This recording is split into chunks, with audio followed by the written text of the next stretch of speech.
All right, so it looks like the numbers are leveling off, so we'll get started.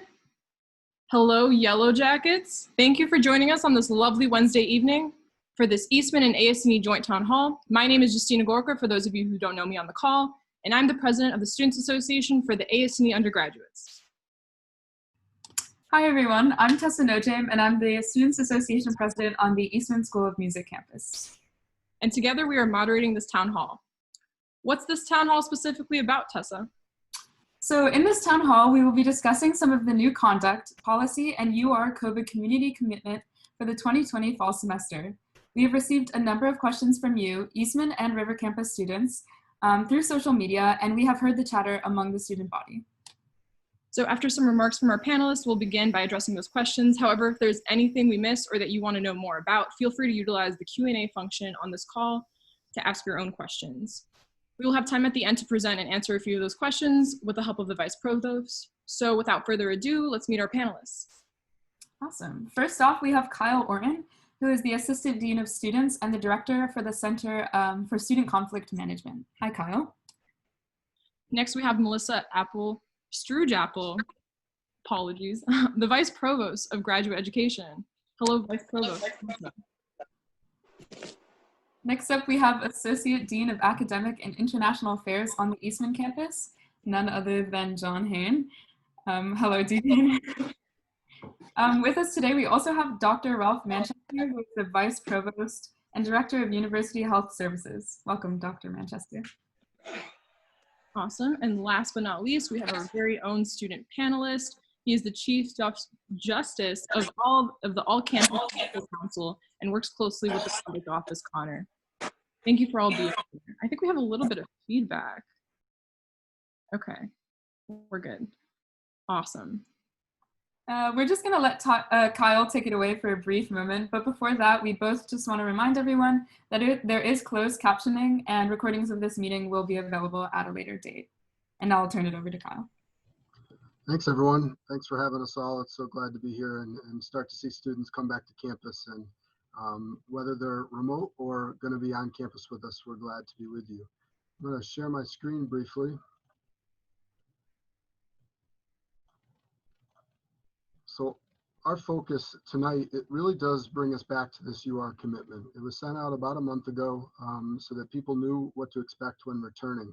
It's grounded in medicine, it's in public health, it's trying to keep our campus safe, and we're going to hear very soon from Dr. Manchester on where a lot of these policies come from.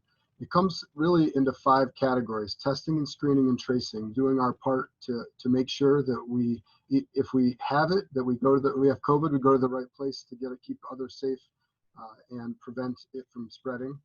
Masking, distancing, and hygiene. You hear this a lot across the world, and it really is the most important in the way that's going to keep our campus safe.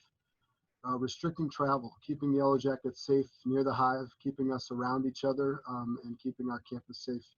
And then restricting guests and gatherings on campus and off campus, not just for our University of Rochester community, but also for the Rochester community and beyond. And then accountability, holding each other accountable, making sure that we're all doing our part in that. To continue this, I'd like to hear from Dr. Manchester to really hear where we started from.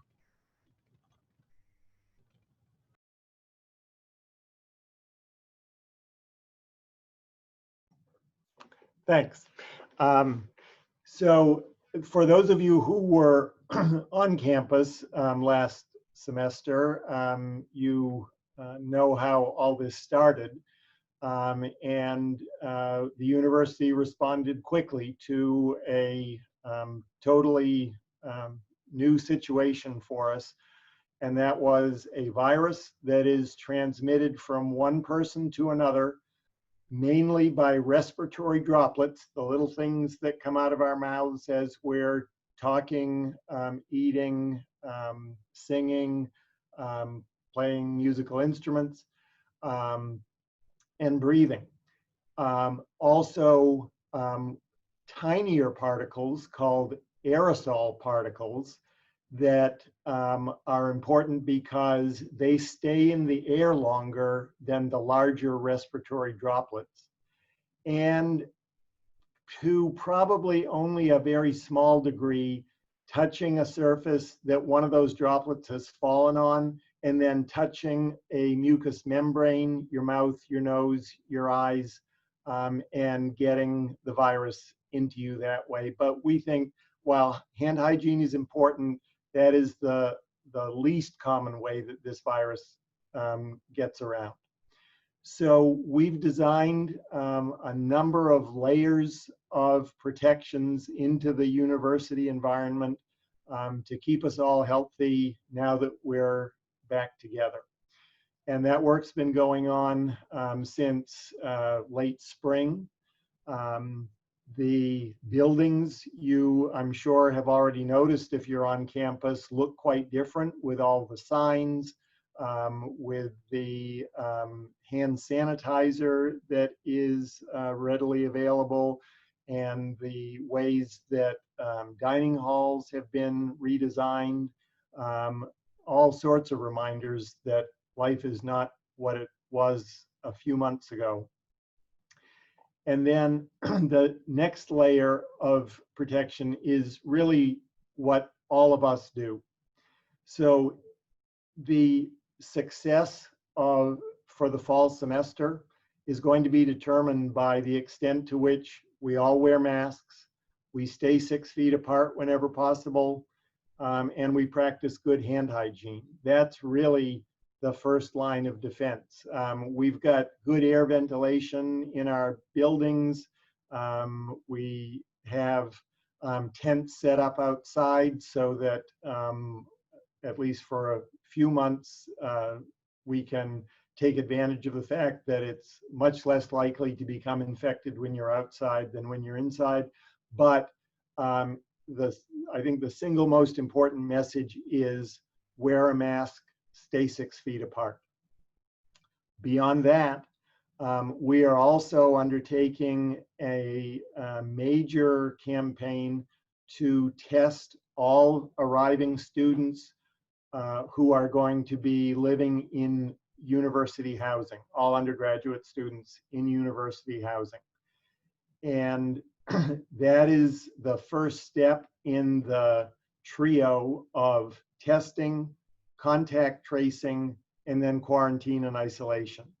And one reason it's important to test is that 30 to 40% of people who are infected with the SARS-CoV-2 virus that causes the disease COVID don't have any symptoms. And this week, in fact, going back to the beginning of the month, as students have arrived on campus, we've tested nearly 2,000, and we've identified so far 5 students who are infected, but they were feeling perfectly healthy. They've been put into isolation. So far, they've all continued to feel perfectly healthy, but that's a real-world example of how this virus can infect someone. While you're infected, you're contagious, but you're not feeling sick. So testing is going to continue for all undergraduate students arriving to move into university housing through next Tuesday. And then we're going to make testing available to all students living off campus, both undergraduate and graduate students, on request. And around the same time, we're going to start testing a random sample of undergraduate students in university housing each week. And over the course of the semester, there's a very good chance that each student living in undergraduate housing each undergraduate student living in university housing will be asked to come in for a COVID test so that we can monitor the extent to which there is asymptomatic infection on campus. Now, a lot of people have asked, why are you focusing the testing on undergraduate students in university housing? And the main reason is because it is a congregate living environment, and almost everyone in a residence hall is going to have to spend some time less than 6 feet away from other people without a mask on. that will happen either in a shared bathroom or in a shared room, a double. And we know this is how things are going to be. We've been working with faculty in the Department of Public Health Sciences and have created a computer model for what the spread of infection across the campus might look like. And the single biggest factor we've identified is students in residence halls. Those of you who were here for the norovirus outbreak a few years ago may remember all the things that had to happen then in order to get that under control. While norovirus is spread in a different way than coronavirus is, the basic message is the same. We need to implement these public health interventions in order to limit the spread of infection. So once we identify someone who has symptoms, say through a positive test, then we move on to what's called contact tracing. And the way that's going to work for the fall semester is that it's going to be done by the Monroe County Department of Public Health. So if you have a test for COVID and it turns out positive, the county health department is going to find out. This is the way it has to work under public health law in New York State. And they will contact you and ask you basically who you've been around closer than 6 feet for 15 consecutive minutes or more in the last 48 hours when neither of you was wearing when either one of you was not wearing a mask. So here's an important lesson. If you're always wearing a mask when you're around other people, there's never going to be anything that constitutes an exposure to COVID, and you won't have to go into quarantine. But if you've been within 6 feet of someone who's infected for 15 minutes or more, and either one of you was not wearing a mask, then the county health department is going to issue a quarantine order. And we are then legally required to move you to quarantine housing. Likewise, if you test positive, the county is going to issue a isolation order, and we are then legally required to move you into isolation housing. Right now, we have housing set up in Whipple Park, which for those of you who haven't spent much time over by the laser lab is mainly graduate student apartment housing, but Residential Life has kept 40 of those apartments not rented out to graduate students, and they are available for us to use for both isolation and quarantine. If we start filling those up, we also have a contract with the Hyatt Hotel downtown to use for quarantine space. But isolation will, as far as we know right now, always go to Whipple Park. So if you test positive, you'll be there for 10 days. If you're a contact of someone with COVID, then you'll be there for 14 days. Yeah, it seems weird that you'd be there longer for quarantine than if you're actually sick, but that's the way this virus works.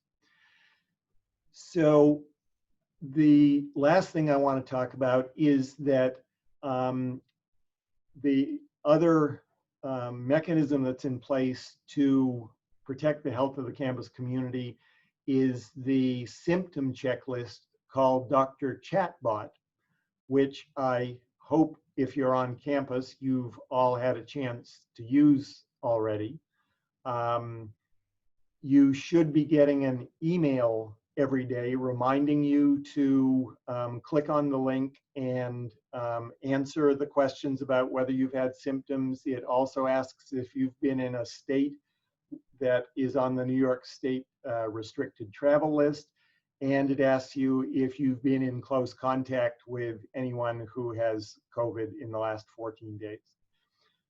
So that's going to be an important way for us to be monitoring the health of students, faculty, and staff, because everyone is expected to complete that every day you're going to be on campus. If you're living in a residence hall, that means you're going to fill it out 7 days a week. If you live off campus, you fill it out the days you're coming to campus. You can also conveniently download the UR mobile app if you don't already have it, and do the whole thing on your phone. Faculty are being encouraged to have you, let's see if I still, yes, I still have my green check from doing Dr. Chatbot this morning, showing that I don't have any symptoms, I haven't traveled, and I haven't had any close contact. Faculty can ask you to show that when you go into class during the day, and other offices on campus can do that as well.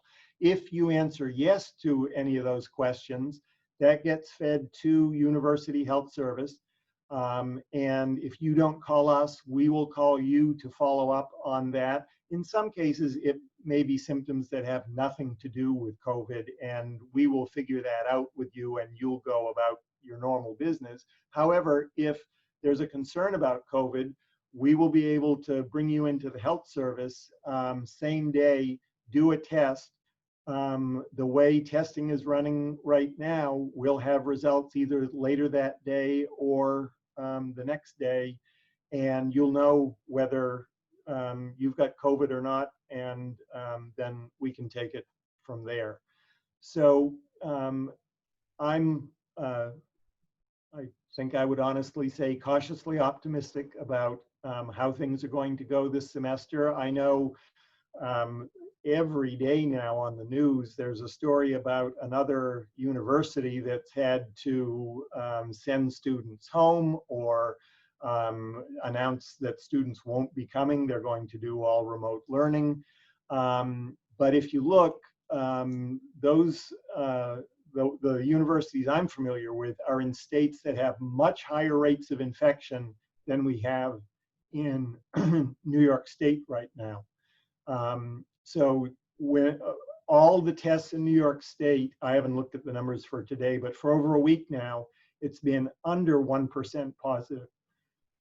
Whereas in the states where they're going to remote learning, they've got positive test rates in the 7, 10, 15% range.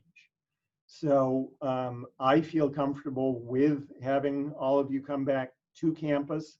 We're off to a good start. As I said, we've tested almost 2,000 arriving students so far, and 5 are positive. So that's about 0.25%. But we all need to do our part to keep it that way throughout the semester, get to the day before Thanksgiving, and we're good. Thanks, Ralph. I'm gonna jump back in to our code and commitment now that we had kind of the medical background and where we need to go from here to continue to keep people safe. A lot of people have put a lot of time across the campus, students, faculty, staff, to come up with rules, regulations, policies that will help us keep safe. Dr. Manchester mentioned a lot of those. But we looked at our code of conduct and the UR commitment really extensively to try to make sure that it made sense and it fit for our population. And we found in most instances it did, and we wanted to be more clear in the areas it didn't. We do know that the 2 things probably you've tuned in the most for are anticipated violations, which are pretty obvious, and then the consequences. So let's jump in. Anticipated violations, the guest and visitor policy, we know this is going to be a tough one. You're going to want to see your friends, you're going to want to visit your friends, but until we can make sure that our campus is safe, we've got to remain in our own spaces, which includes our own bedroom as well as our own suite room, not visiting other residence halls and not visiting other living spaces. This also includes off-campus guests. We know that many of our U of R community members don't live on campus, and they are not really guests, but for right now, we have to consider them as guests inside the residence halls, and we have to keep access only to those that live there. Mask and physical distancing, I think we all know that. We know that this is the thing that's going to help us beat this. So making sure that you're wearing a mask outside of your room, or unless a sign tells you that it's okay to take it off. And then whenever you can, maintaining the physical distancing rules. We know that this is a big one. We're seeing this already. Some of you that are already on campus are trying to figure out campus. It does, for those that have been here before, it doesn't look the same. Furniture is not all where you want it to be, and you start to move the furniture to put it where you want to sit. But it's there for a reason. Facilities and residential life and Wilson Common student activities and Eastman student activities, everyone is doing their job to put things where they need to be to keep us distant and keep us safe. And when we move it, we start to see issues. We see this in lines, following the distance markers, moving through spaces. You get your food and move on. It doesn't fit. I know that. We are, as humans, as U of R people, we want to talk and socialize. But dining facilities right now have worked so hard to get you the food you need and to move on. And we've really got to start respecting the spaces and the signage that is there. And then I know this one it keeps a lot of people up at night. You see Dr. Manchester mentioned a couple other schools or spaces around the country that are shutting down their campus, and a lot of that can be tied back to off-campus parties and the social life that it isn't being monitored as closely. Please know that our hope is that everyone will do their part and keep gathering small. The people that live there, try not to put your own needs above the good of the community, and knowing that for a temporary time, our social life is going to be impacted. And then we can get back to being who we are and who we want to be once we beat this. So knowing that our spaces are for us and for us only. The consequences piece, this is something we didn't really have to change much. This graphic doesn't exactly make sense, I'll be honest. If you look at it from the top down, it's actually reversed, but it's easier to read with the arrow. Educational opportunities is what our system is built on. You are all wonderfully smart, brilliant people that will make mistakes, and we have a conduct system that is restorative and meant to educate you so the issues don't pop up. COVID brings something new to the table. It is such a larger impact on our community. It's not an individual choice anymore. So we have to take a firmer stance. The educational opportunity will come in almost all instances of COVID violations. We will put something in place so you can reflect, so you can understand what happened, and you can see the impact you had on others. But we also have to look at some other things, and that's where we move into what's called a disciplinary warning. This is the last stop before you see a mark on your conduct record. What is your conduct record? That is a confidential record that the university keeps. Should you apply to grad schools, some high clearance jobs, things like that, you ask the university to release your conduct record for you. We don't do that without your permission. If you are at an educational warning or a disciplinary warning, educational opportunity or a disciplinary warning, those are things that we say we don't release. We don't let other people know. But once you get to probation, and then as that blue arrow indicates, you move into the other ones, that's when it starts to have an impact on your conduct record, not your transcript. There's some confusion there. A deferred removal from housing, that is when probation's not working. Probation is a formal reminder that you need to know the rules. Deferred removal means any other mistakes or violations would remove you from housing. Deferred suspension means you would be suspended if there's any other violations. Loss of privileges is specific to maybe, I know with Eastman, practice rooms are a big deal. We want you to use these spaces, but if you can't follow the rules, we have to find ways to keep your community members safe. Restriction to campus, maybe you go remote for a semester, for a couple weeks, for a month, whatever is best for the community and for you to learn.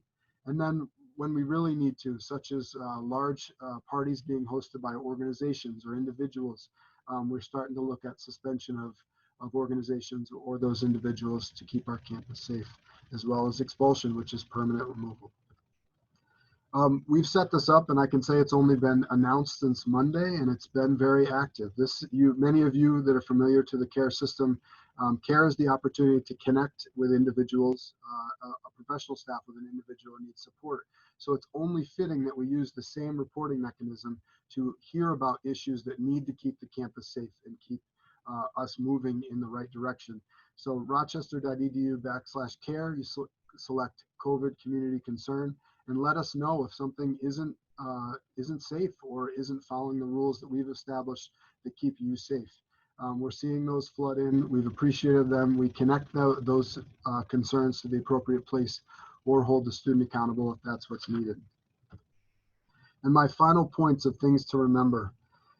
Consistency and fairness is the only way that everyone's going to understand. And that's why one of the reasons we're doing this town hall, so you know what to expect.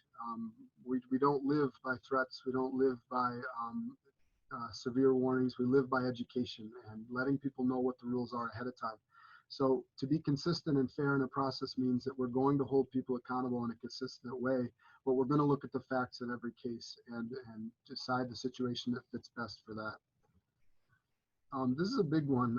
So many of our student staff and professional staff, when returning or been here all summer to do their job, have shared some concerns that they're worried about being screamed at or yelled at for just doing their job, asking somebody to put a mask on and they flip out. We all have seen the viral videos across the world. We can do better. You of our students community, we can do better than this. We can understand that somebody's doing their role. An RA is asked to document a situation so that their floor stays safe. Respect them. Show the respect that you would give in any other situation, and know they're not calling you out. They're calling you into the problem and asking you to be part of the solution. And know this next one, that if it's a COVID violation, that's one thing, but if you're also treating somebody poorly, you're drinking as well during the violation, you're doing other things that violate policies, that ramps up the sanctions. We start to see students do need to be separated from the community if they can't understand that we're doing this to keep you safe. And I know this is one that a lot of people want me to get out. This isn't something that it's the administration creating policies. This was created with students in mind, students on the committee. Connor's on the call tonight. He's on the student conduct committee. Are your peers, many of them do not always share the belief that none of these make sense. They actually want more rules in place so that they can stay here until Thanksgiving. That's our goal. As long as we can get there, we believe that's going to give us our best chance to be together and keep the hive together. So Justina and Tessa, I'm going to turn it back to you. Awesome. Thanks. That was really informative. Yeah, actually that actually checked off a couple of the questions from my list. So we'll have a shorter go about it. But I guess now that we've established, these kind of more regulations and, the basis for a lot of these guidances, we can get right down to business. So everyone tuned in, make sure to keep sending in any of those questions through the Q&A function on the call. We'll try our best to direct these questions as we go, but panelists, feel free to redirect or add on to answers where need be. So, okay, we'll get into the first question. What spaces can students congregate/gather in for the River Campus in Eastman? This is particularly relevant to Eastman since they really only have the courtyard and the residential halls. You want me to start, Kyle, or you can? All right, I'll start. So at Eastman, we've identified several spaces where students can gather. We have spaces in the courtyard, of course, of the Student Living Center, and we've ordered some picnic tables and benches so that students will have space to spread out and maybe study or relax. We've also erected a tent on Block F, which is the parking lot across the street where normally the Fringe Festival and the Jazz Festival set up those large tents. So it's not a tent that's quite that big, but we plan it's an open-sided tent. We're going to reserve the tent sometime during the day for choral rehearsals and other faculty that want to have rehearsals in there. But by and large, the idea is that the tent will just be open space. There are not going to be any chairs or anything in there, but if you want to warm up real quick before a lesson, or you and a group of friends just want to have a conversation with your masks 6 feet apart, you're more than welcome to utilize the tent for that space. There's also the courtyard outside of Miller Center. Again, outdoor space is preferable to indoor space, so you can certainly gather out there with masks and physical distancing. We've also have spaces in Betty's Cafe in the lobby of the theater, Kaminsky Promenade. So we are really working hard to identify spaces where students can hang out in their downtime and relax. But again, just to reinforce, we expect at all times masks, physical distancing, all of the other hygiene rules to be followed at all times.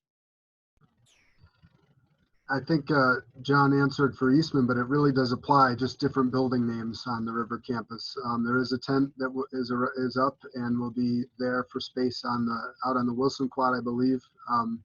All of the buildings across campus have designated spots for people to be. Sometimes you're going to find those numbers are lower for good reason. They're smaller spaces, but any opportunity we have to create space that maybe wasn't generally used for that. Feldman Ballroom is a dining facility again for those who were here when that was dining.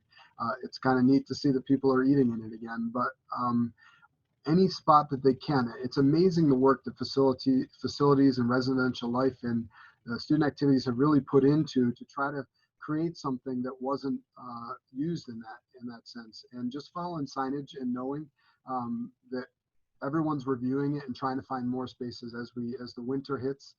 We got to find more open spaces that are inside as well. So it's a moving target, but I'm proud of the work that's being done.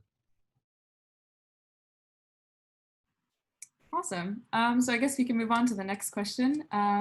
How will mask wearing be enforced, especially when doing an activity that's particularly difficult or impossible to do in a mask, like drinking water or playing a wind or brass instrument? I'm going to go first, John, because you'll want to answer the brass or wind instrument. I think the thing to remember about masking is do your best to wear it all the time. If you need to take a drink, take a drink. But there are spaces that you should move away from. You remember your need for water also is important, or at the same time is important for other people to stay safe. So moving away from people, if you can do that. The enforcement comes in if you received a reminder and you continually do it, you show up to class without a mask, eventually it's going to get to the right person, and that we're going to send that formal reminder. It's going to take a while. It's like anything, but making the mask part of your everyday life will make your situation easier and less hard to remember and forget it when you attend class. And I'm going to let Dr. Manchester weigh in here because I'm sure he's got some things to say about this too. Yeah. So it turns out I'm the immediate past president of the Performing Arts Medicine Association, and I'm heading up a task force that's developing guidelines for safe music making. And at first, there was a great deal of concern about singing and playing wind instruments because in order to do that, you're moving larger than normal amounts of air from inside yourself out into the space around you. And there were reports of some COVID outbreaks in choirs in which 80% of people at a rehearsal got infected and a few people died. But there is research going on at the University of Colorado and the University of Maryland actually measuring the number of respiratory droplets and aerosol particles that a singer or wind instrument player emits, and then looking at the effect of wearing a mask. And it looks like for singing, wearing a mask is the solution to the problem. Now, obviously, wearing a mask when you're singing is not what singers get up in the morning to do. But again, for the short term, that's going to be the safe way to sing with more than one person in a room. And I just had an hour-and-a-half discussion with the voice faculty at Eastman this morning. There's a meeting tomorrow afternoon to bring together Eastman and River Campus Music Department faculty and staff to come up with an approach that protects the community but allows for the music activities to occur. Wind instruments are trickier because you need to get the instrument into or onto your mouth. And in some cases, some people will be able to do that by cutting a relatively small slit in the mask and playing the instrument through that opening.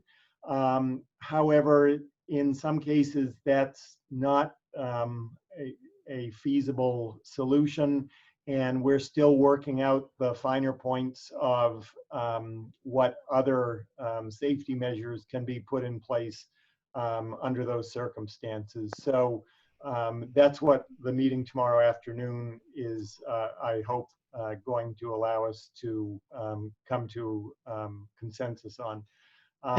Ralph, can you address that? I think it's really important. There's more people who are eating and drinking than playing wind instruments and singing. Yes. Could you address the eating part? I think that's critical. Yes. So we understand that people need to eat.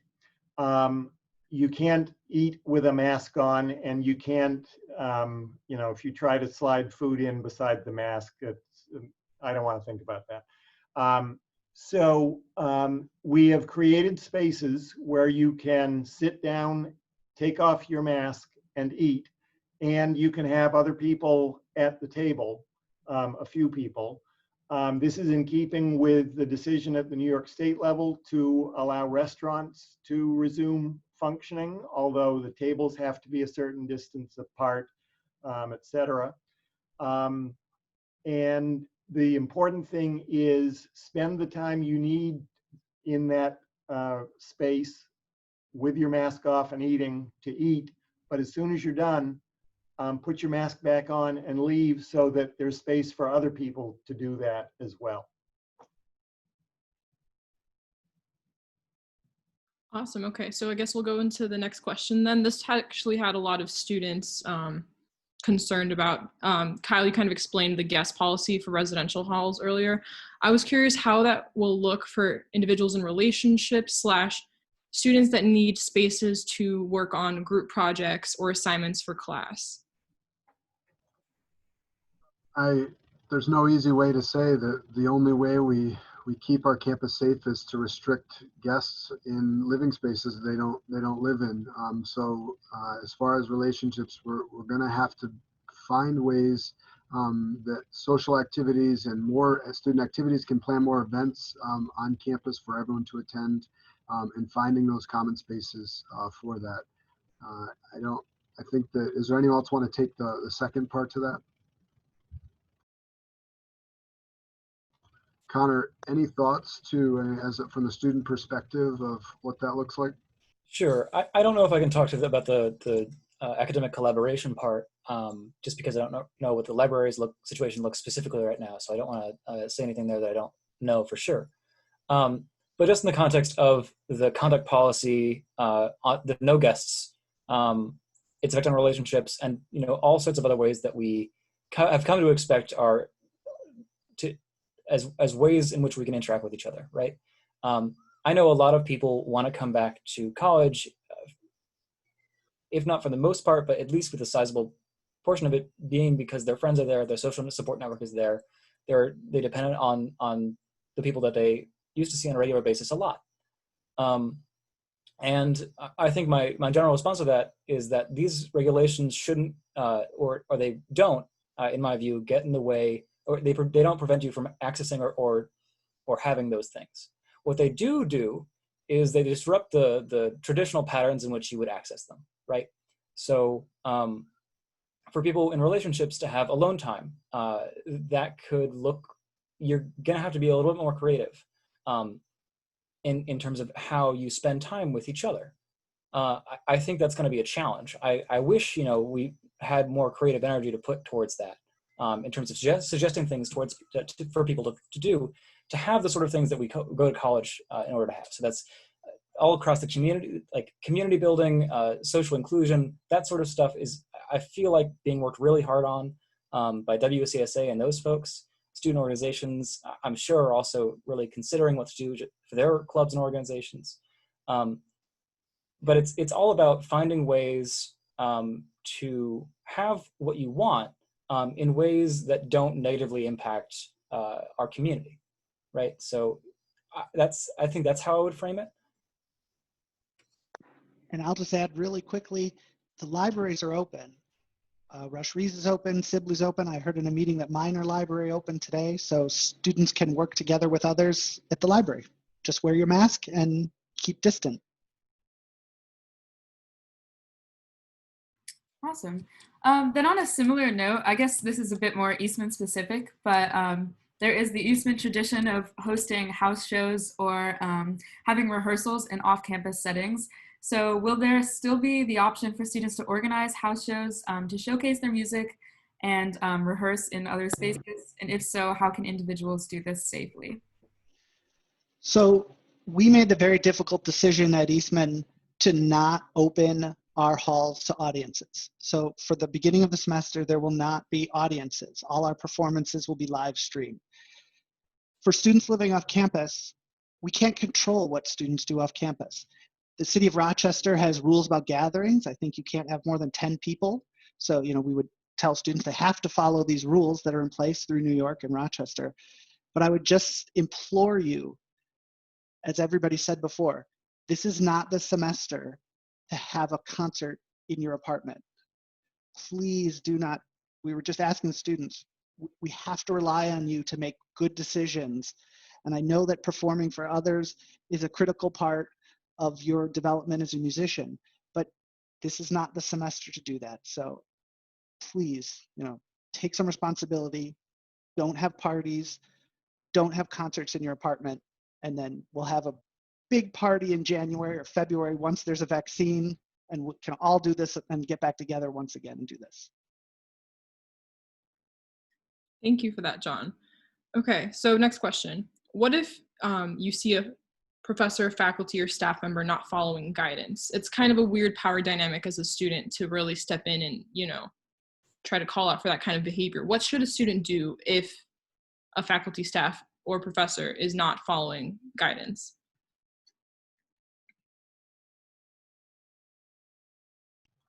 I think, Melissa, this one might be for you.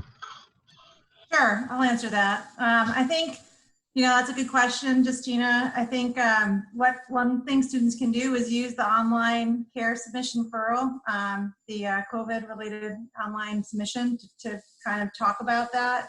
And what will happen is if there are student concerns around faculty, staff, or administrators, deans, vice provosts, whoever you have a concern about, no one's immune, you can put it in there and it'll get kind of find its way to the correct person to answer that concern. So either that be a dean or a supervisor or someone else, but I would highly suggest students, you should definitely feel that it's okay and empowered to make sure that everyone's following the rules. And I would just add from the medical perspective that there is an allowance under New York state law for someone who cannot medically tolerate a mask not to wear one. But I would really hope that any faculty member who's in that situation would make that clear the first day of class and make sure everyone in the class is aware of that. And that should also be reviewed by the University Health Service through our occupational health responsibilities to, make sure that that is appropriate. Now, that option is available to students as well. I mean, it's available to everyone over, I think it's the age of 2 when you're supposed to be wearing a mask in New York State. I will just say that there are very few medical conditions that actually make it medically impossible for someone to wear one of these masks. So be aware that the possibility exists, but it's rare. I'm not aware right now, sitting here, that we've been involved in reviewing any requests to be exempted from wearing a mask.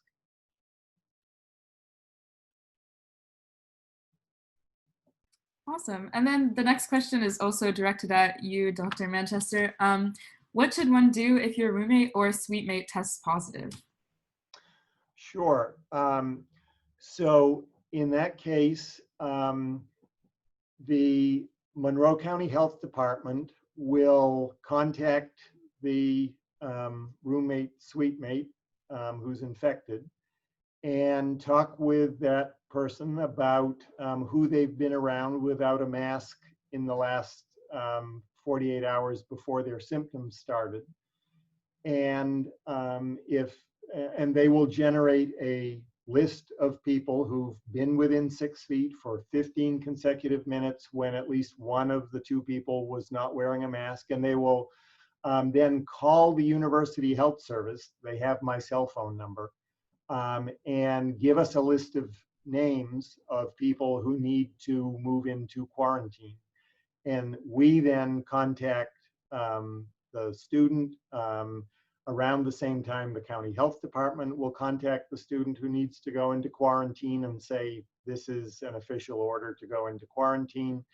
And we will make the arrangements for you to be transported either to Whipple Park, or if we're using the Hyatt at that point, and put into place a number of support systems so that you know how to get food while you're there. You've got internet access while you're there. You're plugged into the campus climate and culture team for emotional support. And UHS will be in touch with you every couple of days while you're in quarantine. And then we will do a final review of how you're feeling on day 14, and you're allowed to go back to life as is almost normal. Awesome. So I just want to remind everyone to keep submitting your Q&As. This next one is from the Q&As, and it's for Dr. Manchester. So a student asked if you can test out of quarantine. Under New York state law, there is no provision to test out of quarantine. Great, then moving on to the next question. Is a face shield an acceptable alternative to a mask? Good question. I believe that under New York state law, it officially is. However, under university policy, it is not one of the things that we're going to deem as being acceptable as the only protective equipment you're wearing. And that's because it does not block the air from moving out away from the person. The air can't move in a straight line from your mouth directly forward, but it can clearly get out into the room, and a plastic mask face shield has no filtering capability. So in the medical setting, we use a face shield in addition to a mask because it both protects the eyes, and in the hospital setting, where in some cases they need to use the N95 type masks, it prolongs the life of the N95 mask. But in the campus setting, if someone wants to wear a face shield or goggles in addition to a face mask, there is some marginal protection that you get above and beyond a mask alone. But we are not going to be approving face shields alone as appropriate face coverings on campus. Awesome, thank you. Next question. So I guess this is kind of a general question, but probably specifically to Dr. Manchester again. What happens if a student gets sick, and what is their access to medical care look like? Sure.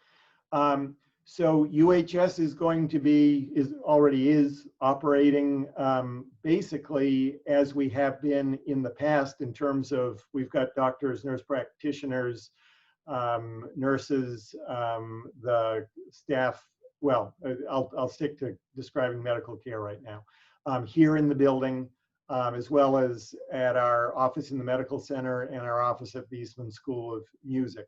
The big change is that whereas in the past we encouraged everyone to make an appointment, but you could walk in and be seen, in order to keep all our patients and our staff safe, we insist on you calling ahead to make an appointment so that we can determine whether or not there may be an issue with COVID, and we need to get you directly into the space where we do COVID evaluation and testing. So if you become ill, please call UHS. We'll set up a time for you to come in. We do have testing capability right here in the building. We've been doing it for literally months. And we're working closely with the lab in Strong Memorial Hospital. We can get results within 24 hours. You should feel confident that you've got good access to care right here on campus. Now, there are other places you can get care as well. And in some cases, say on a weekend, we might recommend that you go to one of the urgent care centers. Several of them can do COVID testing too.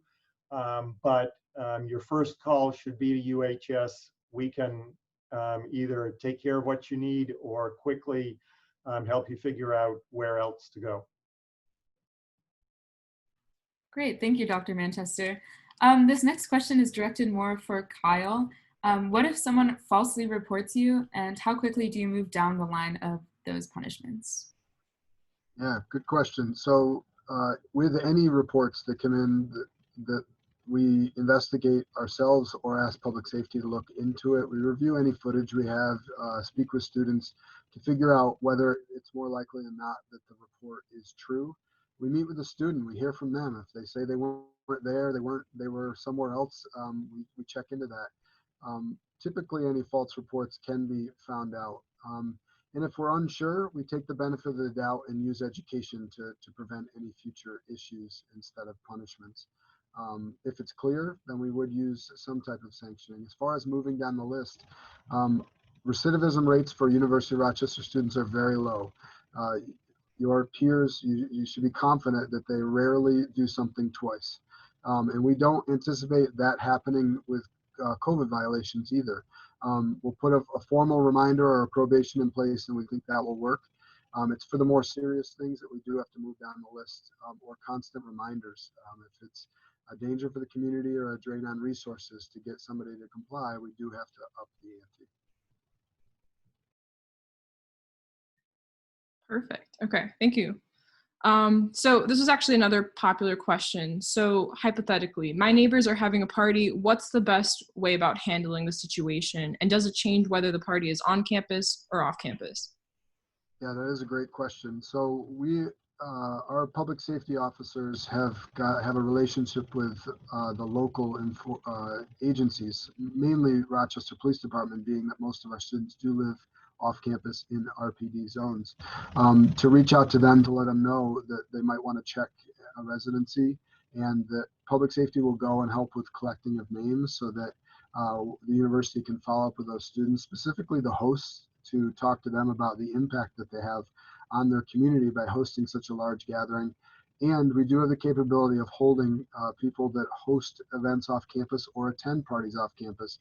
We do have the capability to hold them accountable due to what we're experiencing with this pandemic and to keep our campus safe. There might have been two parts to that, and I'm sorry if I missed the second. I think we're good. I don't know. Did we miss anything? I think we're okay. Awesome.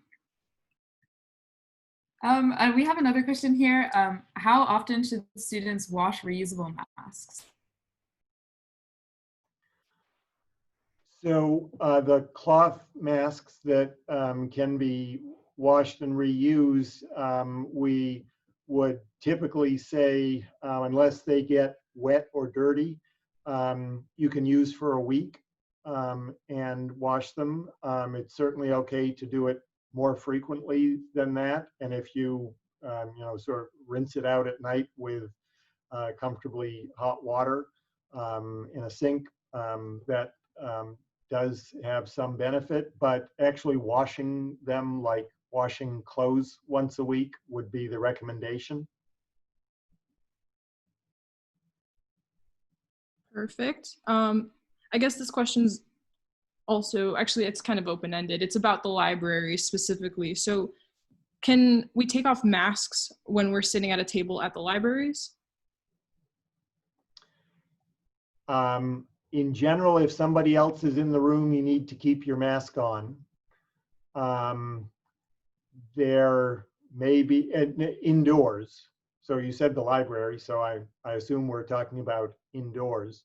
And when you're outdoors, if you're going to be within 6 feet of someone, you need to have a mask on under the New York State regulations. So those are the general rules.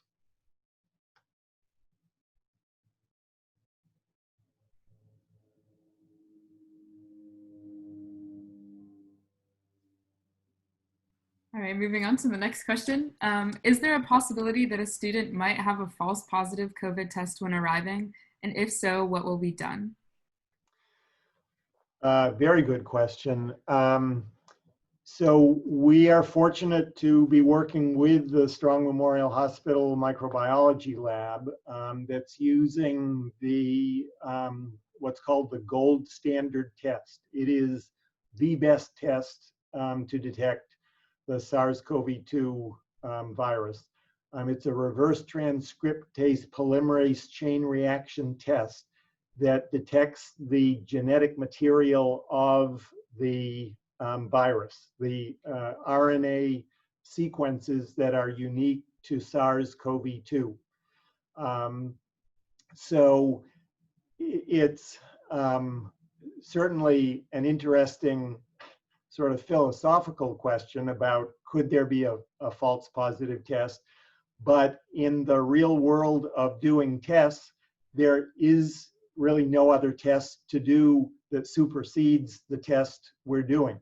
So this is not the antigen test that is out there and the FDA has given emergency use approval to, but has both false positive and false negative rates. The only other thing you can do is do multiple PCR tests. That gets a little annoying after a while. Then we don't, if you've got, say if you test someone twice and one's positive and one's negative, then how do you know which one is the truth? For practical purposes, if someone gets a positive test, that's a positive test, and we make decisions based on that. And likewise, if someone gets a negative test, that's a negative test, and we make decisions based on that. Perfect. And it looks like we have 3 minutes left, so I think this is going to be one of our last questions. It has to do with Eastman specifically, so sorry, Tessa, for stealing your thunder. How will Eastman ensembles work for the fall? So the logistics of how ensembles work, I won't get into it now because we don't have much time left, but I will say that we are preparing a really detailed document that we're going to email to students hopefully tomorrow that will explain a lot of the logistics. But I do want to give it, maybe Dr. Manchester can speak because all of the things we've developed have been under his guidance. Yeah, and again, the basic rules apply. Everyone in the ensemble who's not playing a wind instrument would be wearing a mask. Everyone's going to be 6 feet apart, except if you're sitting, if you're playing the trombone, you have to have 9 feet in front of you just because of the mechanics of the instrument. Dean Hain mentioned finalizing the document, which gets into the meeting tomorrow afternoon and ironing out the fine points of what wind instrument players are going to do in terms of masking while playing. And in general, I'll just say it's going to be really smaller groups of people, right? Sort of chamber music size groups, working with the faculty, working with the graduate students, and we're planning a very robust musical experience for everyone in person, just following all the safety guidelines approved by Dr. Manchester. Yep, and there will be some shorter time limits on rehearsals as well, because with a bunch of people sitting in a room and everyone to some degree putting these little particles out into the air, the longer you're in the room, the more the particles build up. And after a certain amount of time, we need to get everyone out, let the ventilation system clean the room out, and then people can go back in.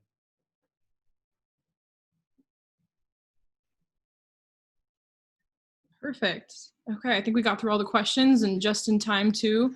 I don't know if there's any panelists that wants to give any final remarks, but I want to thank you all for being here today. Thank you for everybody that came onto the call. We've managed to maintain above 200 the entire time, so I'm really excited to see all the students, invested in the health and well-being of their campus community, of the greater Rochester area. It's great to see. So just as a reminder, this whole Zoom call was recorded, so we'll have recordings up posted later so that in case anybody happened to miss a portion of today's call or wants to just rewatch anything, we'll be advertising that as well.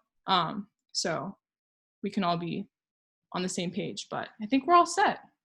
This was good. All right. Thank you all. Have a good night. Happy Wednesday.